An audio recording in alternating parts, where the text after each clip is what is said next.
Asalaamu calaykum kulanti wacan idil ahaantiinba meel walbo aad joogtaan saaxiibada ku xiran channelka Rajadii Fanka asxaabta kusoo biirtay channelka Rajadii Fanka aad bay u mahadsan yihiin saaxiibayaal halkan mar walba waxaad kala socon doontaan barnaamijyo kala duwan oo aanu ku falanqeyn doono u badan arrimaha fanka fanaaniinta hormuudka u ah soo noolaynta Rajadii Fanka Soomaaliyeed abwaanada fanaaniinta majaajilistayaasha iyo sidoo kale YouTuberiska caanka ka ah bulshada dhexdeeda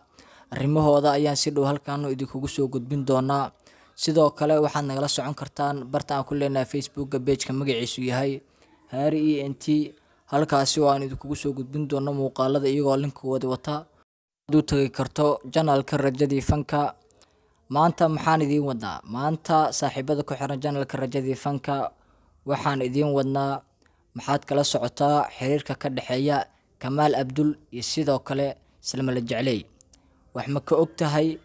soo dhawaanshaha la sheegay in uu ka dhaxeeyo Salma iyo sidoo kale Kamaal Abdul arrimahaas ayaan maanta halkan idinkugu soo gudbin doonaa haddii ay tahay booqashadaadii ugu horeysay ee channelka Rajadii Fanka fadlan ugu soo biir taabo calaamadda subscribe-ta gambaleelkana furo si aad uga mid noqoto saaxiibada ku xiran channelka Rajadii Fanka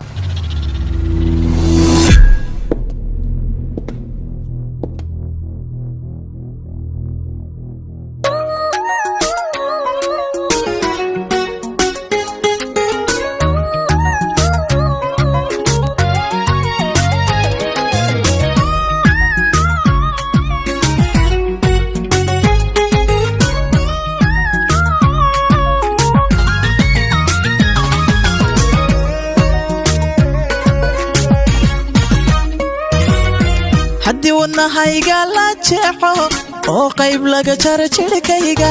jabkiisoo hadha xabiibi jacaylkaagu xusayahay isu soo noqod wanaagsan haddaba daawadayaal Kamaal Abdul iyo sidoo kale Salma la Jeclay ayaa waxay yihiin laba qof oo saaxiibo ah xilliyo badan la soo wada joogay muuqaalo badan isla keenay iyagoo inta badan muuqaalada isla keeneen aad u fara badan yihiin lagana wada helayo channelka Salma la Jeclay iyo sidoo kale channelka Kamaal Abdul iyo Salma la Jeclay ayaa isbarashadooda waxay ku sheegeen in ay ahayd mid ka duwan isbarashooyinka kale taasi oo ahayd xaalad marnaba labadoodu aysan islaawi karin Kamaal Abdul iyo sidoo kale Salma la Jeclay waa laba qof oo muddooyinka u dambeeyay ay aad isugu barteen bulshada ku xiran baraha YouTube-ka ama barta Soomaalidu ugu isticmaalka badan tahay ha ahaato Facebook ama dhanka kale YouTube Salma la Jeclay iyo sidoo kale Kamaal Abdul ayaa muddooyinkii u dambeeyay barnaamijyo badan isla keenayay iyadoo Salma la Jeclay meeshii ugu horeysay ee lagu barto ama ay ka soo muuqato ay ku soo shaac baxday ee ahayd channelka Arimeen Xaajiyo wixii intaa ka dambeeyay Salma la Jeclay waxa ay soo ahaatay ama ay soo weecatay dhinaca Team Enjoy iyadoo muuqaalada ugu badan ay ka soo wada muuqanayeen Kamaal Abdul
salmale jeclay kamaal cabdul ayaa ah